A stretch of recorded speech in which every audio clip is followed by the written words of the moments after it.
Hello everyone. இன்னைக்கு லெசனில் however அப்படின்ற வார்த்தையை எப்படி யூஸ் பண்ணலாம் அப்படின்னு சொல்லிட்டு பார்க்கலாம். ஹவவர் அப்படின்றதுக்கு இருந்தாலும் அப்படிங்கிற மாதிரியான அர்த்தம் வரும். For example, however she tried she couldn't recover the data. அவள் எவ்வளவு முயற்சி செய்திருந்தாலும் அவளால் அவளோட டேட்டாவை திரும்ப பெற முடியவில்லை.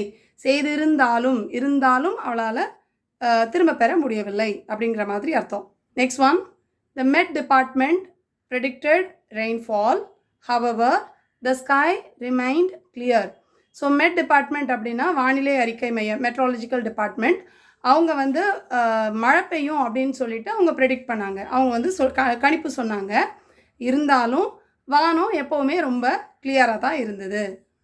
Next one, she wanted to buy a new car, however her budget was tight.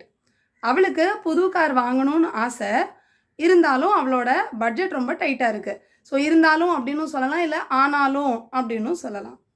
Next one, the team worked hard, however they made some technical issues. அந்த டீம் ரொம்ப கடுமையாக வேலையெல்லாம் பார்த்தாங்க, எல்லாம் ரொம்ப சரியாக பார்த்துட்டு தான் இருந்தாங்க. ஆனாலும் இல்லை இருந்தாலும் அவங்களுக்கு கொஞ்சம் அந்த டெக்னிக்கல் ப்ராப்ளம் வரத்தான் செஞ்சுது. ஸோ நம்ம வந்து ஹவவர் அப்படிங்கிறத இருந்தாலும் இல்லைனா ஆனாலும் அப்படிங்கிற இடத்துலலாம் நம்ம யூஸ் பண்ணிக்கலாம். ஸோ இப்போ நம்ம யோசிக்கலாம், பட் அப்படி தானே வரும் அப்படின்னு சொல்லிட்டு பட்டும் யூஸ் பண்ணலாம். ஹவவர் வந்து கொஞ்சம் ஃபார்மலாக இருக்கிற மாதிரி இருக்கும். ஸோ இந்த வீடியோ உங்களுக்கு யூஸ்ஃபுல்லாக இருந்ததுன்னா உங்கள் ஃப்ரெண்ட்ஸ் அண்ட் ஃபேமிலி மெம்பர்ஸ்க்கு மறக்காமல் ஷேர் பண்ணுங்கள். I'll meet you in the next lesson. Thank you. Bye.